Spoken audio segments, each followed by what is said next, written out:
Hello friends, welcome back to my channel. Radhe Radhe, Hare Krishna. कल हमने सुना था अध्याय 2, आज सुनेंगे शिव महापुराण की कथा का अध्याय 3। उसके आगे की कथा है जी। तो शिव महापुराण कथा में आगे का वृतांत, जो विश्व की उत्पत्ति, स्थिति और लय आदि के एकमात्र कारक हैं, गौरी गिरिराज कुमारी उमा के पति हैं, तज्ञ और जिनकी कीर्ति का कहीं अंत नहीं है, जो माया के अशित हैं, वो होकर के भी उससे अत्यंत दूर हैं तथा उनकी स्वरूप अंचित है। उन विमल बोध स्वरूप भगवान शिव को मैं प्रणाम करता हूँ या करती हूँ। मैं स्वभाव से ही उन अनादि शांत स्वरूप एकमात्र पुरुषोत्तम शिव जी की वंदना करता हूँ या करती हूँ, जो अपनी माया से इस संपूर्ण विश्व की सृष्टि करके आकाश की भांति उसके भीतर और बाहर भी स्थित हैं। जैसे लोह चुंबक से आकर्षित होकर उसके पास ही लटका रहता है, ठीक उसी प्रकार की ये सारे जगत सदा सब और उनके आसपास ही भ्रमण करते हैं। जिन्होंने अपने ही इस प्रपंच को रचने की विधि बताई थी, जो सबके भीतर अंतर्यामी रूप में विराजमान है और जिनका अपना स्वरूप अत्यंत गुणी है, और उन भगवान शिव की मैं सादर वंदना करता हूँ। व्यास जी कहते हैं, जगत के पिता भगवान शिव, जगत माता कल्याणमयी पार्वती जी तथा उनके पुत्र गणेश जी को नमस्कार करके हम इस पुराण का वर्णन करते हैं। एक समय की बात है, नैमिषारण्य में निवास करने वाले शौनक आदि ऋषियां सभी मुंदिजा ऋषि पूछने लगे, हे महाभाग्य जी, विदे शवर संगीता की जो साध्य साधन खंड नाम वाली शुभ और उत्तम कथा है, उसे तो हम लोगों ने सुन लिया है। उसका आदि भाग बहुत ही रमणीय तथा वह शिव भक्तों पर भगवान शिव का वात्सल्य स्नेह प्रकट करने वाली है। हे विद्व, आप भगवान शिव के परम उत्तम स्वरूप का वर्णन कीजिए। साथ ही शिव और पार्वती के दिव्य चरित्रों का पूर्ण रूप से श्रवण भी करवाइए। हम पूछते हैं, निर्गुण महेश्वर लोक में सगुण रूप धारण कैसे करते हैं? हम सब लोग विचार करने पर भी शिव जी के तत्व को नहीं समझ पाते। सृष्टि के पहले भगवान शिव किस प्रकार अपने स्वरूप से स्थित होते हैं, फिर सृष्टि के मध्यकाल में वे भगवान किस प्रकार क्रीड़ा करते हुए सम्यक व्यवहार बर्ताव करते हैं, और सृष्टि कल्प का अंत होने पर वे महेश बदेव किस रूप में स्थित रहते हैं। लोक कल्याणकारी शंकर कैसे प्रसन्न होते हैं, और प्रसन्न हुए महेश्वर अपने भक्तों तथा दूसरों को कौन सा उत्तम फल प्रदान करते हैं, यह सब हमसे कहिए।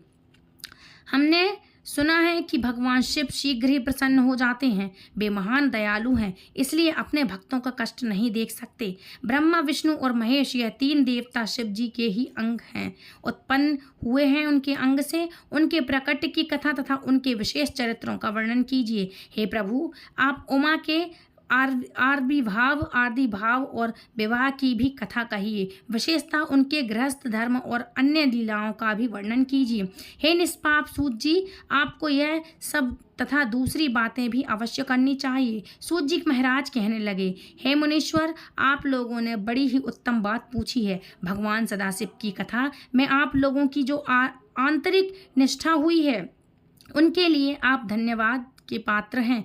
हे ब्रह्मांड, भगवान शंकर का गुणानुवाद सात्विक, राजस और तामस तीनों ही प्रकृति के मनुष्य को सदा आनंद प्रदान करने वाला है। पशुओं की हिंसा करने वाले निष्ठुर कसाई के सिवा दूसरा कौन पुरुष उस गुणावान को सुनने से ऊब सकता है, जिनके मन में कोई तृष्णा नहीं है। ऐसे महात्मा पुरुष भगवान शिव के उन गुणों का गान करते हैं, क्योंकि यह गुणावती संसार रूपी रोग की दवा है। मन तथा कानों को प्रिय लगने व संपूर्ण मनोरथ को दिलाने वाली है।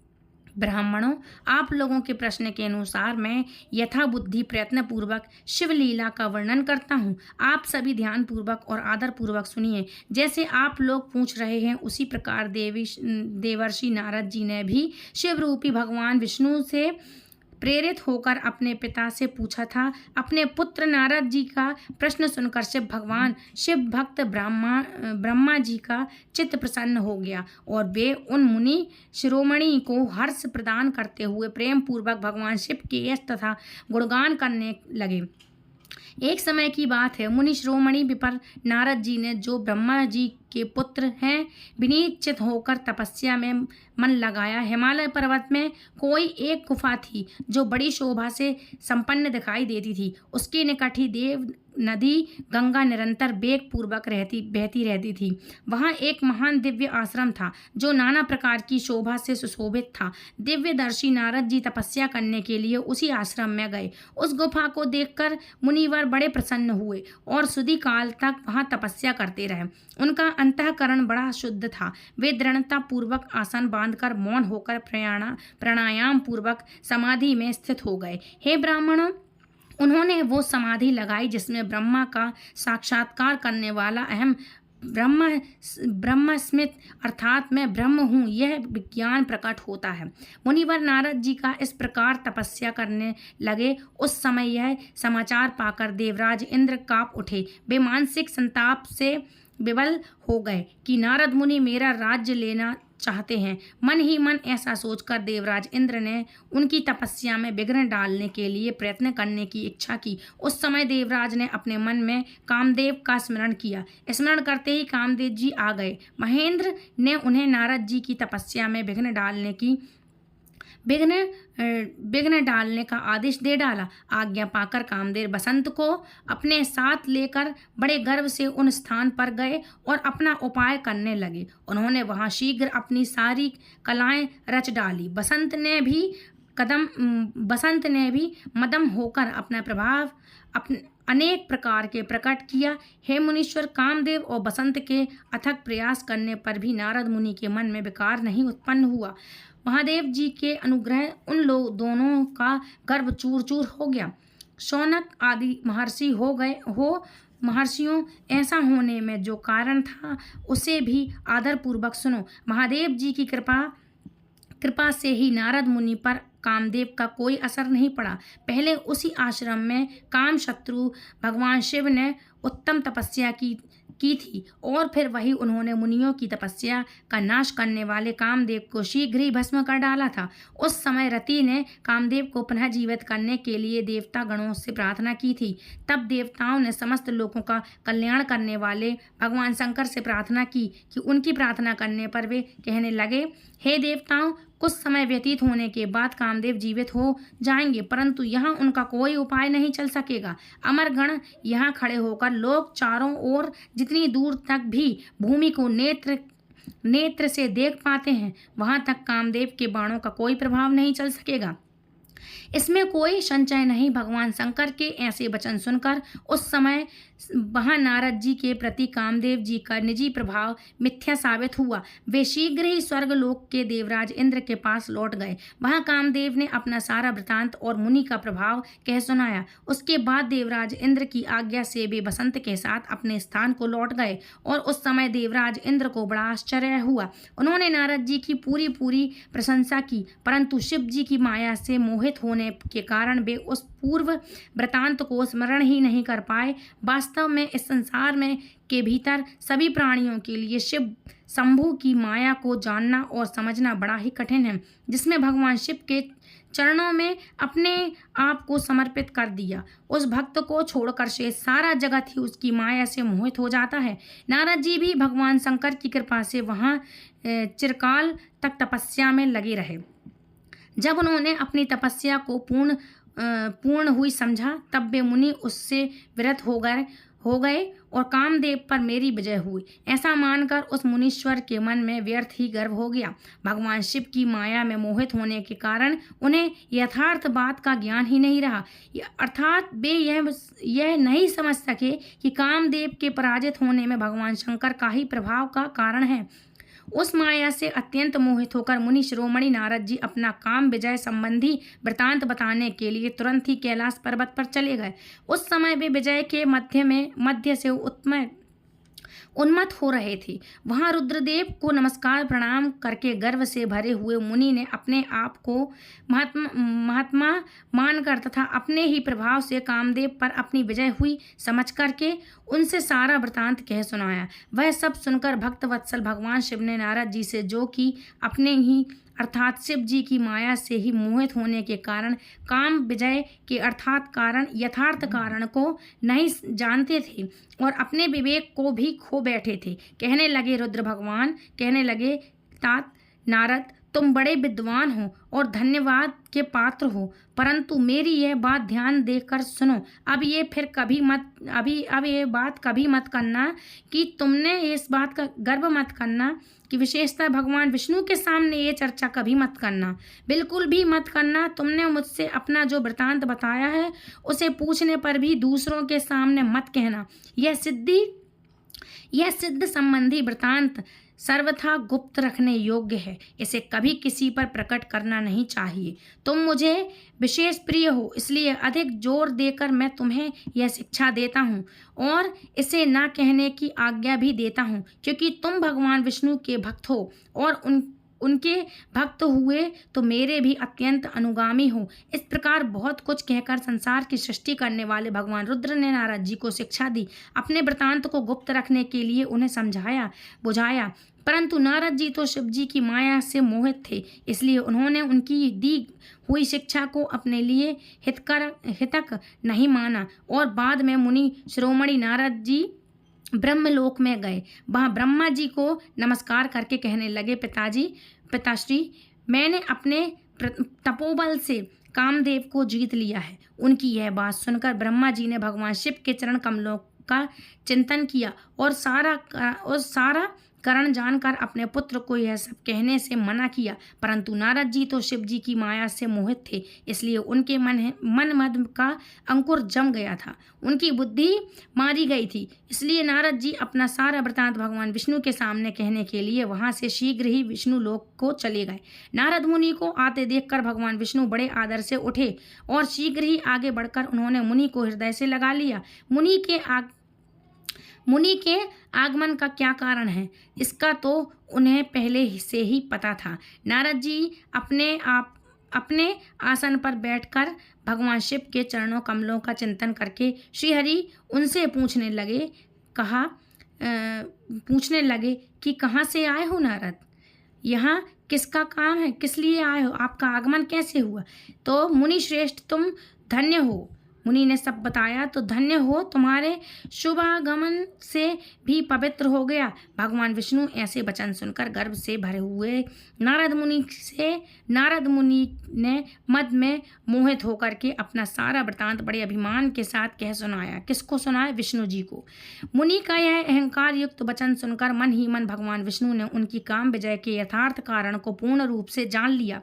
फिर भगवान श्रीहरि कहने लगे, हे मुनि श्रेष्ठ, तुम धन्य हो, तपस्या के भंडार ही हो, तुम्हारा हृदय भी बड़ा उदार है। हे मुनिवर, जिनके भीतर भक्ति ज्ञान और वैराग्य नहीं होते, उसी के मन में समस्त दुखों को देने वाले काम मोह आदि विकार शीघ्र ही उत्पन्न हो जाते हैं। तुम तो नेटक ब्रह्मचारी हो और सदा ज्ञान वैराग्य से युक्त रहते हो, फिर तुम में काम विकार कैसे आ सकता है? तुम तो जन्म से ही निर्विकार हो और शुद्ध बुद्धि वाले हो। श्रीहरि की कई ऐसी बात सुनकर मुनि शिरोमणि नारद जी जोर जोर से हंसने लगे और मन ही मन भगवान को प्रणाम करके इस प्रकार कहने लगे कि नारायण नारायण, हे नारायण स्वामी, जब मुझ पर आपकी कृपा है तब बेचारा कामदेव अपना प्रभाव क्या दिखा सकता है। ऐसा कहकर भगवान के चरणों में मस्तक झुकाकर इच्छा अनुमति विचार करने वाले नारद जी वहां से चले गए। श्री सूत जी महाराज कहने लगे, हे महर्षि, जब नारद मुनि इच्छा अनुसार वहां से चले गए तब भगवान शिव की इच्छा से माया विषाद श्री ने तत्काल अपनी माया प्रकट की। उन्होंने मुनि की मार्ग में एक विशाल नगर की रचना कर दी, जिनका विस्तार संयोजन था। बड़ा ही अद्भुत नगर, बड़ा ही मनोरथ था। भगवान ने उसे अपने बैकुंठ लोक से भी अधिक रमणीय सुंदर बना रखा था। नाना प्रकार की वस्तुएं वहां उस नगर की शोभा बढ़ा रही थीं। वहां स्त्रियों पुरुषों के लिए बहुत से विहार स्थान थे। वह श्रेष्ठ नगर चारों वर्णों के लोगों से भरा हुआ था। वहां शील निधि नामक ऐश्वर्यशाली राजा राज्य करते थे। वे अपनी पुत्री का स्वयंवर करने के लिए तैयार थे, अतः उन्होंने महान उत्सव का आयोजन किया हुआ था। उनकी कन्या का वरण करने के लिए उत्सुक होकर चारों दिशाओं से बहुत से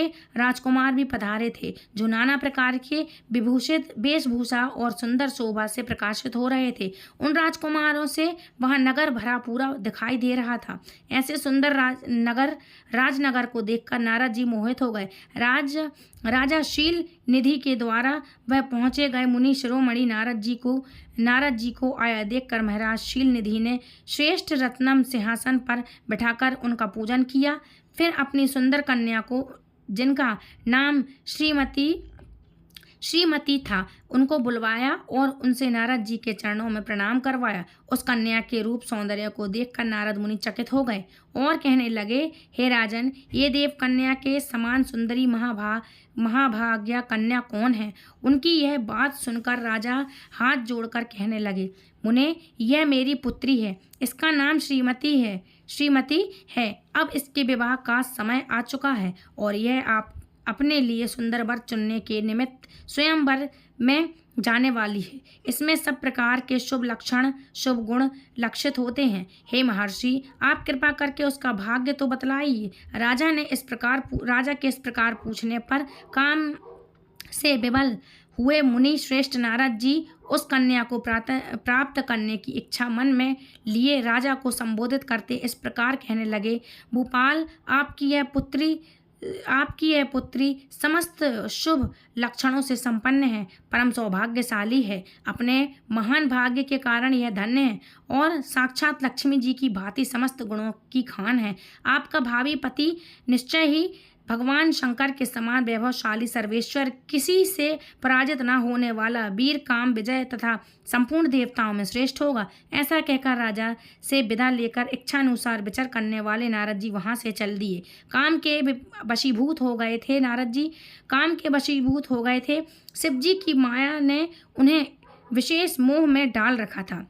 वे मुनि मन ही मन सोचकर कहने लगे कि मैं इस राजकुमारी को कैसे प्राप्त करूं? स्वयंवर में आए हुए नरेशों को छोड़कर यह एकमात्र मेरा ही वरण करे, ऐसा कैसे संभव हो सकता है? समस्त नारियों को सौंदर्य सर्वथा प्रिय होता है। सौंदर्य को छोड़कर ही वह प्रसन्नतापूर्वक मेरे अधीन हो सकती है, इसमें कोई संशय नहीं है। ऐसा विचार कर काम से विवल हुए मुनिवर नारद जी भगवान विष्णु का ही रूप ग्रहण करने के लिए तत्काल उनके लोक में जा पहुँचे। वहाँ भगवान विष्णु को प्रणाम करके वे इस प्रकार कहने लगे, नारायण नारायण, प्रणाम भगवान। मैं आते ही आपसे अपनी बात कहना चाहता हूँ, अपना सारा वृतांत कहूँगा।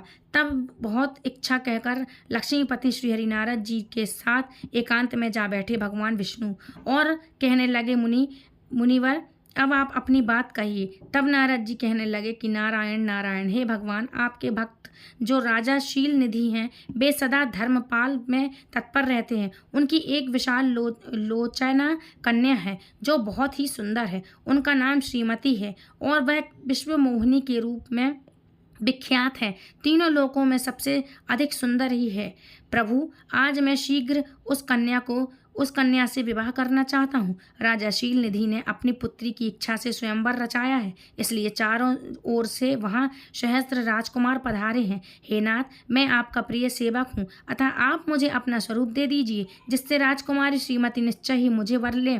सूत जी महाराज कहते हैं, महर्षि हो नारद, मुनि की ऐसी बात सुनकर भगवान मधुसूदन हंस पड़े और भगवान शंकर के प्रभाव का अनुभव करके उन दयालु प्रभु ने उन्हें इस प्रकार उत्तर दिया, देवर्षि नारद, आप अपने अभीष्ट स्थान को जाओ। मैं उसी तरह तुम्हारा हित साधक करूँगा जैसे श्रेष्ठ वैद्य अत्यंत पीड़ित रोगी का करता है, क्योंकि तुम मुझे विशेष प्रिय हो। ऐसा कहकर भगवान विष्णु ने नारद मुनि को पुनः वहाँ से बानर नारद मुनि को मुख तो बानर का दे दिया और शेष अंगों में अपने जैसे स्वरूप दे करके वहां से अंतर्ध्यान हो गए। भगवान की पूर्व उक्त बात सुनकर और उनका मनोहर रूप प्राप्त हो गया ऐसा समझकर नारद जी को बड़ा हर्ष हुआ। वे अपने आप को कृतार्थ मानने लगे। भगवान ने क्या प्रयत्न किया है इसको वे समझ नहीं पाए। फिर मुनि श्रेष्ठ नारद जी शीघ्र उस स्थान पर जा पहुँचे जहाँ पर राजा शील निधि ने राजकुमारों से भरी हुई स्वयंवर सभा का आयोजन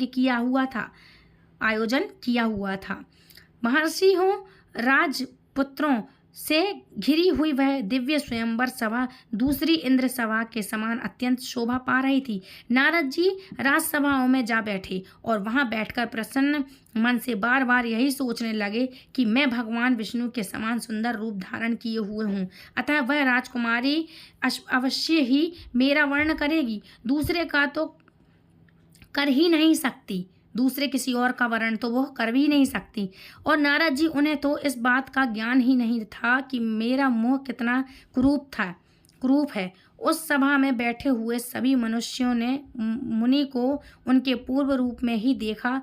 राजकुमार आदि कोई भी उनके रूप परिवर्तन के रहस्य को नहीं जान पाए। वह नारद जी की रक्षा के लिए भगवान रुद्र के 2 पार्षद आए हुए थे जो कि ब्रह्मा का रूप धारण करके गण भाव से वहां पर बैठे हुए थे। वे नारद जी के रूप परिवर्तन के उत्तम भेद को जानते थे। मुनि को काम वेश से मूढ़ हुआ जानकर दोनों पार्षद उनके निकट गए और आपस में बातचीत करते हुए उनकी हंसी उड़ाने लगी, परंतु देवर्षि नारद को काम से विमल हो रहे थे, अतः उन्होंने उनकी यथार्थ बात का अनुसरण ही नहीं किया, मतलब उनकी बातें अनसुनी कर दी। मोहित होकर श्रीमती को प्राप्त करने की इच्छा से नारद जी उनके आगमन की प्रतीक्षा करने लगे। इसी बीच वह सुंदरी राजकन्या स्त्रियों से भी अंतःपुर से वहां आई। उसने अपने हाथों से सोने की एक सुंदर माला ले रखी थी। वह शुभ लक्षणा राजकुमारी स्वयंवर के मध्य भाग में लक्ष्मी जी के समान खड़ी हुई थी। लक्ष्मी जी के समान अपूर्व शोभा पा रही थी। उत्तम व्रत का पालन करने वाली वह भूप कन्या माला हाथ में लेकर अपने मन के अनूप वर्ग का अन्वेषण करती हुई सारी सभा में घूमने लगी। नारद मुनि का भगवान विष्णु के समान शरीर और बानर जैसा मुंह देखकर वह क्रोधित हो गई और उनकी ओर से दृष्टि हटाकर प्रसन्न मन से दूसरी ओर चली गई। स्वयंवर सभा में अपने मनवांछित वर को ना देखकर वह भयभीत हो गई। राजकुमारी उस सभा के भीतर चुपचाप खड़ी रह गई। उसने किसी के भी गले में जयमाला नहीं डाली। इतने में ही राजा के समान वेशभूषा धारण किए भगवान विष्णु वहां आ पहुंचे। किन्हीं दूसरी लोगों ने उनको वहां नहीं देखा, केवल उस कन्या की ही दृष्टि उन पर पड़ी। भगवान को देखते ही उस परम सुंदरी राजकुमारी का मुख प्रसन्नता से खिल उठा। उसने तत्काल ही उनके कंठ में वह माला पहना दी। राजा का रूप धारण करने वाले भगवान विष्णु उस राजकुमारी को अपने साथ लेकर तुरंत ही अदृश्य हो गए और अपने धाम में जा पहुंचे। इधर सब राजकुमार श्रीमती की ओर निराश हो गए। नारद मुनि तो काम वेदना से आतुर हो रहे थे, इसलिए वे अत्यंत विफल हो उठे। तब वे दोनों विप्रधारी ज्ञान विशारद रुद्र गण काम बेबल नारद जी से उसी क्षण कहने लगे, नारद जी, हे मुनि, आप तो व्यर्थ काम में मोहित हो रहे हो और सौंदर्य के बल से राजकुमारी को पाना चाहते हो तो अपना बानर के समान घृणित मुहूर्त देख लो, अपना मुख देख लो। सूत जी कहते हैं, हे महर्षि, उन रुद्र गणों का यह वचन सुनकर नारद जी को बड़ा विस्मय हुआ। वे शिव की माया से मोहित थे। उन्होंने दर्पण में अपना मुंह देखा तो बानर के समान अपना मुंह देखकर वे तुरंत ही क्रोध से जल उठे और माया से मोहित होने के कारण उन दोनों शिव गणों को वहां श्राप देते हुए कहने लगे, अरे तुम दोनों ने मुझे ब्रह्मांड का उपहास किया है, ब्रह्मांड के सामने उपहास किया है, अतः तुम ब्राह्मण के वीर से उत्पन्न राक्षस हो। आओ, ब्राह्मण की संतान होने पर भी तुम्हारे आकार राक्षस के समान ही होंगे। इस प्रकार अपने लिए उनके लिए श्राप देकर, श्राप सुनकर वे दोनों ज्ञान शिरोमणि शिवगण मुनि को मोहित जानकर कुछ नहीं बोले। ब्राह्मणों वे सदा सब घटनाओं में भगवान शिव की ही इच्छा मानते थे, अतः उदासीन भाव से अपने अपने स्थान को चले गए। वो भगवान शिव की स्तुति करने लगे। श्री सूत जी कहते हैं, हे महर्षि, माया मोहित नारद मुनि उन दोनों शिव गणों को यथोचित श्राप देकर भी भगवान शिव की इच्छावश मोह निंद्रा से जाग ही नहीं सके। वे भगवान विष्णु के किए हुए कपट को याद करके मन में दुस्सह क्रोध लिए हुए विष्णु लोक को गए और समधा पाकर प्रज्वलित हुए अग्निदेव की भांति क्रोध से जलते हुए कहने लगे। उनका ज्ञान नष्ट हो गया था, इसलिए वे ध्रुव चंद पूर्ण व्यंग सुनाने लगे।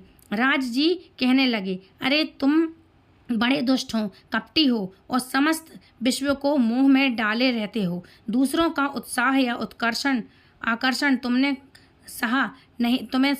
सहा नहीं जाता। तुम मायावी हो, तुम्हारा अंतःकरण मलिन है। पूर्व काल में ही ने मोहनी रूप धारण करके कपट किया, असुरों को वार से मदिरा पिलाई, उन्हें अमृत नहीं पीने दिया। छल कपट में ही अनुराग रखने वाले हरे, यदि महेश्वर रुद्र दया करके विष न पी लेते तो तुम्हारी सारी माया उसी दिन समाप्त हो जाती। विष्णुदेव कपटपूर्ण चाल तुम्हें अधिक प्रिय है, तुम्हारा स्वभाव बिल्कुल अच्छा नहीं है, तब भी भगवान शंकर ने उन्हें स्वतंत्र बना दिया है। तुम्हारी इस चाल ढाल को समझकर अब तो भगवान शिव भी पश्चाताप करते होंगे। अपनी वाणी रूप वेद की प्रामाणिकता स्थापित करने वाले महादेव जी ने ब्राह्मण को सर्वोपरि बताया है। हरे, इस बात को जानकर आज मैं बलपूर्वक तुम्हें ऐसी सीख दूंगा जिससे तुम भी कभी भी ऐसा कर्म नहीं करोगी। अब तक तुम्हें किसी शक्तिशाली क्या तेजस्वी पुरुष से पाला नहीं पड़ा था। भगवान विष्णु को कौन कह रहा है? ऐसा नारद जी कह रहा है। इसलिए आज तक तुम निडर बने हुए हो, परंतु विष्णु अब तुम्हें अपनी करनी का पूरा फल मिलेगा। भगवान विष्णु से ऐसा कहकर माया मोहित नारद मुनि अपने ब्रह्म तेज का प्रदर्शन करते हुए क्रोध से खिन्न हो उठे और श्राप देते हुए कहने लगे, हे विष्णु, तुमने स्त्री के लिए मुझे व्याकुल किया है। तुम इसी क्षण सबको मोह में डाले रहते हो। यह कपटपूर्ण कार्य करते हुए तुम्हें जिस स्वरूप से मुझे सुयुक्त किया है उसी स्वरूप से तुम मनुष्य हो जाओगे और स्त्री के वियोग का दुख भोगोगी। तुमने जितना वानरों के समान मेरा मुंह बनाया था, वे ही उस समय तुम्हारे सहायक हों। तुम दूसरों को सुख देने वाले ही, अतः स्वयं भी तुम्हें स्त्री के वियोग का दुख प्राप्त हो। अज्ञान से मोहित मनुष्यों के समान तुम्हारी स्थिति हो। अज्ञान से मोहित हुए नारद जी ने मोहवश श्री हरि को जब इस तरह श्राप दिया, तब उन्हें शंभु की माया की प्रशंसा करते हुए उस श्राप को खुशी खुशी स्वीकार कर लिया। इसके बाद महालीला वाले शंभु ने अपनी उस विश्व मोहिनी माया को, जिनके कारण ज्ञानी नारद मुनि भी मोहित हो उठे, खींच लिया। उस माया के तिरोहित होते ही नारद जी भी पूर्वतः शुद्ध बुद्धि से युक्त हो गए। उन्हें पूर्वतः ज्ञान प्राप्त हो गया और उनकी सारी व्याकुलता जारी रही। इससे उनके मन में बड़ा विस्मय हुआ। वे अधिकाधिक पश्चाताप करते हुए बारंबार अपनी निंदा करने लगे। उस समय उन्होंने ज्ञानी को भी मोह में डालने वाली भगवान शंभु की माया की सराहना की। तदअंतर यह जानकर कि माया के कारण ही भ्रम में पड़ गया था, वे सब कुछ मेरा माया जनित भ्रम ही था। वैष्णव शिरोमणि नारद जी भगवान विष्णु के चरणों में गिर पड़े। भगवान श्रीहरि ने उन्हें उठाकर खड़ा कर दिया। उस समय अपनी दुर्बुद्धि नष्ट हो जाने के कारण वे स्वयं बोले, नारद जी स्वयं बोले, हे नाथ, माया से मोहित होने के कारण मेरी बुद्धि बिगड़ गई थी, इसलिए मैंने आपके प्रति बहुत दुर्वचन कहे हैं, आपको श्राप तक दे डाला। हे प्रभु, उस श्राप को आप मिथ्या कर दीजिए। हाय, मैंने बहुत बड़ा पाप किया, अब मैं निश्चय ही नरक में पड़ूंगा। अरे मैं तो आपका दास हूँ, बताइए मैं क्या उपाय करूं, कौन सा प्रायश्चित करूं जिससे मेरा पाप समूह नष्ट हो जाए और मुझे नरक में ना गिरना पड़े। ऐसा कहकर शुद्ध बुद्धि वाले नारद मुनि पुनः भक्ति भाव से भगवान विष्णु के चरणों में गिर पड़े। उस समय उन्हें बड़ा पश्चाताप हो रहा था। तब श्री विष्णु ने उन्हें उठाकर मधुर वाणी से कहा, तात खेद मत करो, तुम मेरे श्रेष्ठ भक्तों में से एक हो। श्रेष्ठ भक्तों इनमें से कोई संशय, तुम मेरे श्रेष्ठ भक्त हो, इसमें कोई संशय नहीं है। तुम्हें एक बात बताता हूँ, सुनो, उससे निश्चित ही तुम्हारा परम हित होगा। तुम्हें नरक में भी नहीं जाना पड़ेगा। भगवान शिव तुम्हारा कल्याण करेंगे। तुमने मद में मोहित होकर जो भगवान शिव की बात नहीं मानी थी, उनकी अवहेलना कर दी थी, उसी अपराध का फल भगवान शिव ने तुम्हें दिया है, क्योंकि वे ही कर्म फल के दाता हैं। तुम अपने मन में यह दृढ़ निश्चय कर लो कि भगवान शिव की इच्छा से ही यह सब कुछ हुआ है। सबके स्वामी परमेश्वर शंकर ही हैं। शंकर ही गर्व को दूर करने वाले हैं। वे ही परब्रह्म परमात्मा हैं। उन्हीं का सच्चिदानंद स्वरूप से बोध होता है। वे निर्गुण और निर्विकार हैं। सत्व, रज और तम इन तीनों गुणों से परे हैं। वे ही अपनी माया को लेकर ब्रह्म, पुरुष और महेश्वर इन तीनों रूपों में प्रकट होते हैं। निर्गुण और सगुण भी वही निर्गुण और निरवस्था में, उन्हीं का नाम शिव है। वे ही निर्गुण निर्विकार हैं। वे ही परमात्मा परमेश्वर पर ब्रह्म अविनाशी है, अनंत और महादेव आदि नामों से जाने जाते हैं। उन्हीं की सेवा से ब्रह्मा जी जगत के सृष्टा हुए हैं और वे तीनों लोगों का पालन करता हूँ। वे स्वयं ही रुद्र रूप से सदा सबका संहार करते हैं। वे शिव स्वरूप से सबके साक्षी हैं। माया से भिन्न और निर्गुण हैं। स्वतंत्र होने के कारण वे अपनी इच्छा के अनुसार चलते हैं। उनका आचरण व्यवहार उत्तम है और वे ही अपने भक्तों पर दया करने वाले हैं। नारद मुनि, मैं तुम्हें एक सुंदर उपाय बताता हूँ जो तो सुखद समस्त पापों का नाशक और सदा भोग और मोह देने वाला है।